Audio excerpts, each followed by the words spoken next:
에듀클래스. 안녕하십니까 수험생 여러분, 반갑습니다. 대산전기학원의 원장 김민혁입니다.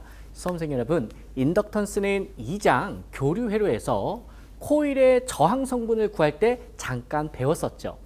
근데 이번에 또 인덕턴스라는 용어가 나왔습니다. 이번에 핵심 14에서는 인덕턴스를 우리가 공부를 하는데, 인덕턴스는 뭐예요? 코일의 인덕턴스였죠. 그럼 인덕턴스와 코일의 권수 또는 코일에 흐르는 전류 또는 철심의 길이, 이런 친구들과 어떤 관계가 있는지 좀 더 자세히 살펴보는 핵심이 되겠습니다. 자, 그럼 시작해 보도록 할게요.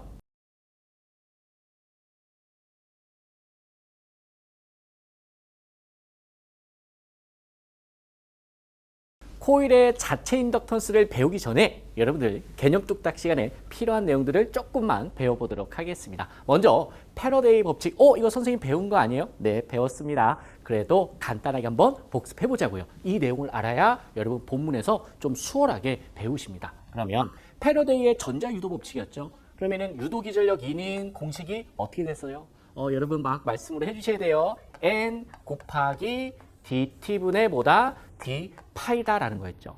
근데 제가 밑에다 가로 열고 뭐라고 그랬어요? 렌츠의 법칙이다라고 했었죠. 오케이. 그럼 만약에 방향성까지 고려하면 이렇게 마이너스를 붙여주면 되죠. 이렇게 마이너스가 붙으면 누구의 법칙이다? 렌츠의 법칙이다라고 했었던 거. 자, 그러면 그냥 넘어가지 말고 여기서 조금만 개념을 살펴보자고요. 지금 얘가 뭐예요? 자속이죠.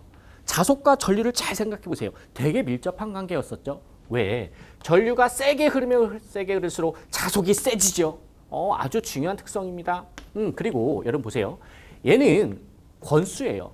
코일을 감은 권수죠. 그럼 코일을 많이 감을수록 자속이 많이 나오죠.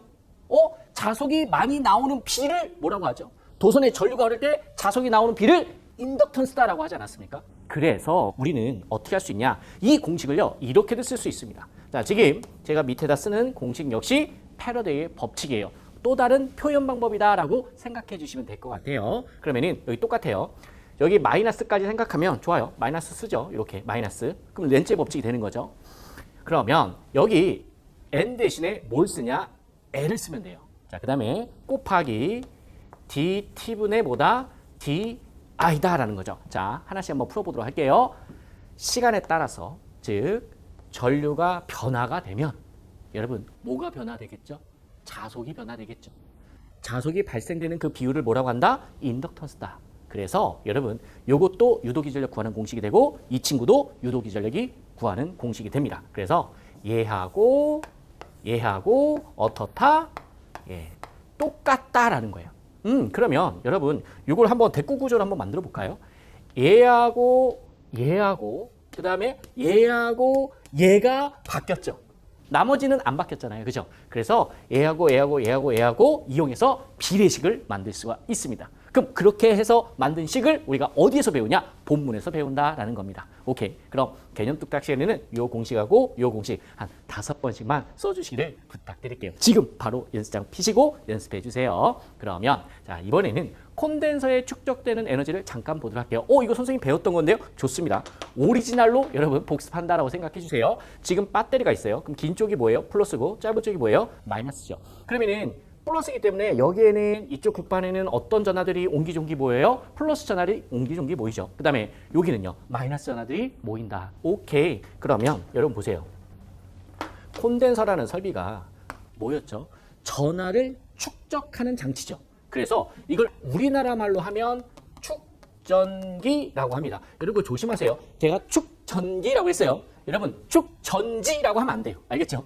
축전지 하면은 얘가 되는 거예요. 알겠죠? 조심하셔야 돼요. 축전기라고 해서 말이 헷갈리니까 축전기라는 말보다는 우리 시험에서는 콘덴서라는 말을 더 많이 씁니다. 자, 어찌됐든 간에 콘덴서는 여러분 전하를 축적하는 장치다. 즉 에너지를요, 전하들을 모아둠으로써 에너지를 저장하는 장치가 되는 거죠. 이해되셨죠? 그러면은 에너지가 저장됐는지 어떻게 하냐? 자, 보세요. 여기가 축적이 됐다고 가정할게요. 전하들이 이렇게 모였어. 그리고 나서 여러분 얘를 없애고요. 여기다가 뭐를 이렇게 설치를 했냐? 여러분 꼬마 전구를 제가 이렇게 달았다고 할게요. 그러면 순간 어떤 일이 벌어지냐? 꼬마 전구에 번쩍하고 불이 들어옵니다. 하지만 금방 여러분 사라져요. 빛이. 왜 그러냐?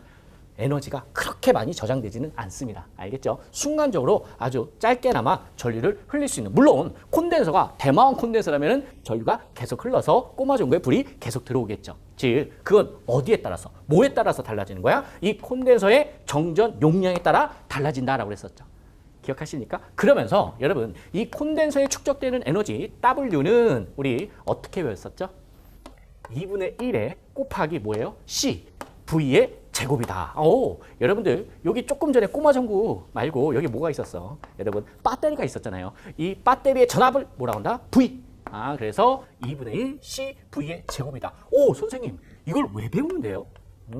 왜 배우냐? 조금 있다가 바로 코일에 축적되는 에너지를 배울 거거든요. 근데 그 공식 외울 때 요거 생각하시면 되게 쉬워요. 어렵지 않습니다.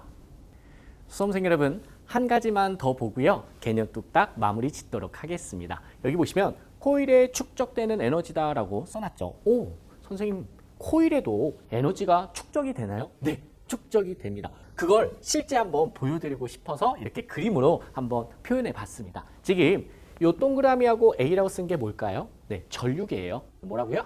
전류계. 그 다음에 여기 삐뚤삐뚤 요건 뭐예요? 예, 저항이에요. 근데 이 회로에서 이 친구와 이 친구는 큰 의미는 없습니다. 그리고 얘는 배터리죠. 예, 전원 공급 장치다. 여기서 이제 전압을 인가를 하면 전류가 흐르겠죠. 어찌됐든 간에 자, 요 정도 봤고요. 그 다음에 지금 요 가운데 있는 건 여러분 요거는 전환 스위치다라고 보시면 돼요. 이렇게 붙을 수도 있고 위로 붙을 수도 있고 왔다리 갔다리. 자, 그 다음에 여기 오른쪽 볼게요. 이 오른쪽이 뭐냐면 여러분 이 보라색 동그라미 보이십니까? 보라색 동그라미. 이 보라색 동그라미가 뭐냐면요, 철심이에요. 자, 뭐라고요? 철심.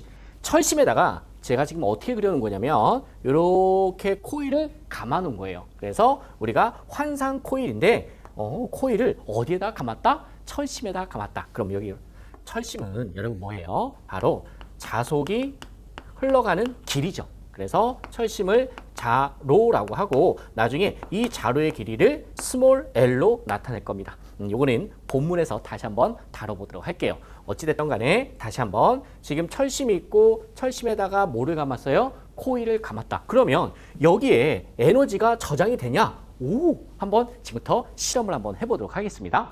잘 들어보세요. 지금 여기 이 상태에서 스위치를 밑으로 내릴게요. 이렇게 밑으로. 그러면은 얘가 요렇게 붙겠죠. 이렇게 붙으면 어떤 회로가 만들어지나 보세요. 자, 여기가 플러스고 여기가 이제 마이너스인데 물론 이제 플러스 마이너스 여기서 그렇게 중요하진 않아요. 자, 전류가 흐릅니다. 이렇게 흘러가죠. 이렇게 흘러가요. 위로 올라갈 수 있어 없어? 못 가요. 지금 길이 끊겼죠. 위로는 오픈 회로예요. 그래서 회로가 구성이 안 됩니다. 자, 이렇게 흘러가요. 오, 코일 쪽으로 전류가 흐르겠네요. 그렇죠? 막 전류가 흘러요.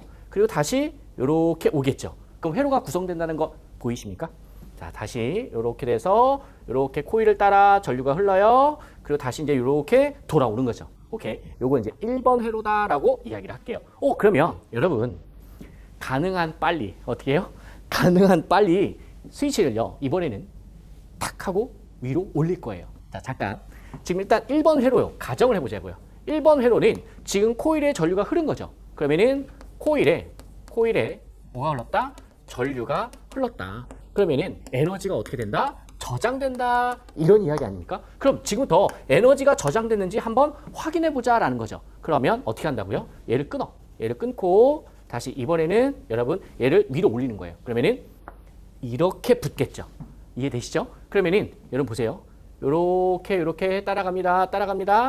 이렇게 돼서 이렇게 회로 만들어지죠. 자, 여러분들 얘를 탁 하고 위로 올리는 순간 어떤 일이 벌어지냐? 지금 제가 여기다가 뭐를 갖다 놨어요? 전류계를 갖다 놨어요. 그럼 이때 여러분 전류계 바늘이 탁탁 하고 움직입니다. 와우! 그럼 전류계 바늘이 움직였다는 것은 코일이 전류를 공급한 거죠. 그럼 코일에 에너지가 저장됐기 때문에 전류계가 움직인 거죠. 오케이. 자, 이런 식으로 코일에 축적되는 에너지를 확인할 수가 있다더라. 선생님 실험으로 보여주세요. 아니요. 이거 실험 너무 어려워. 그래서 보여드리기는 어렵고 이론적으로 이렇게 된다더라. 이 정도만 알고 계시면 좋을 것 같습니다. 고민하지 마시고 지금 바로 에듀클래스 홈페이지에 접속하셔서 교재를 구매하시면 됩니다. 여러분 지금부터 딱 3분만 시청해 보세요. 영상을 시청하시고 에듀클래스와 함께 공부하시는 수험생분들은 반드시 합격할 것입니다. 수험생 여러분, 저희가 설문조사를 했는데요. 시험에 떨어진 수험생분들에게 왜 떨어졌는지 그 이유를 한번 여쭤봤습니다. 근데 이 팩트 있게 전달을 하니 약간 말이 거칠더라도 여러분 넓은 마음으로 양해를 해주셨으면 감사드리겠습니다. 가장 많았던 이유 중에 하나가 첫 번째가 공부만 하면 급격히 피곤해진다예요. 그러면서 뭐라고 써주셨냐면 고등학교, 대학교를 졸업하면서 공부가 끝났다고 했는데 이거 재미도 없는 전기 공부를 하려고 하니 환장한다 이렇게 써주시더라고요. 또 어떤 분들은 미치고 환장하고 팔딱팔딱 뛰겠다 이렇게들 말씀을 하십니다. 사실 전기가 진짜 어렵긴 어렵죠. 저도 다시 태어난다면 전기 안 할 것 같아요.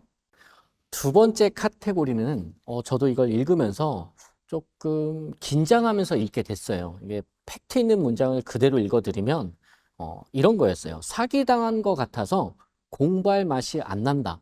그리고 가로 열고 닫고 진심 개빡침. 이런 말을 좀 쓰면 안 되지만 한번 있는 그대로 한번 표현해 봤습니다. 이 내용을 저희가 분석해 보니까 이런 내용이더라고요. 어떤 이제 수험생분들이 큰 맘 먹고 교재하고 온라인 강의를 이제 구매를 했어요. 이제 신청을 했겠죠. 그리고 이제 공부를 하려고 하는데 강사가 자기 혼자 떠든다든지 아니면은 수험생의 눈높이에 맞지 않고 수업을 한다든지 그러니까 이해가 안 가는 거죠. 그다음에 이제 세 번째는 책과 강의가 따로 노는 거죠. 책은 책대로, 강의는 강의대로. 보통 이제 여러분께서 기대하시는 기대치가 있을 텐데 어떤 그 기대치에 미치지 않는 것 같아요. 그러면서 어떤 분은 마지막에 이렇게 결론을 내주시더라고요. 저희가 그 문장을 그대로 갖고 오면 눈탱이 맞은 것 같다. 어후, 저도 두렵습니다.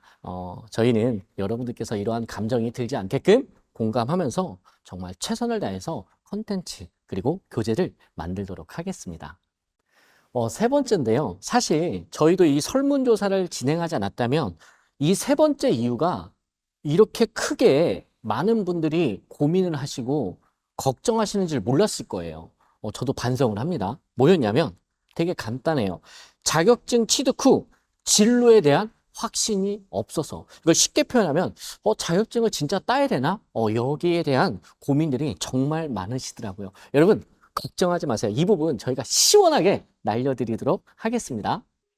수험생 여러분, 이 중에서 몇 개가 공감이 되시나요? 만약에 단 한 개라도 공감이 된다면 고민하지 마시고 지금 바로 에듀클래스 홈페이지에 접속하셔서 교재를 구매하시면 됩니다. 수험생 여러분, 저희와 함께 하시면 반드시 합격하실 것입니다.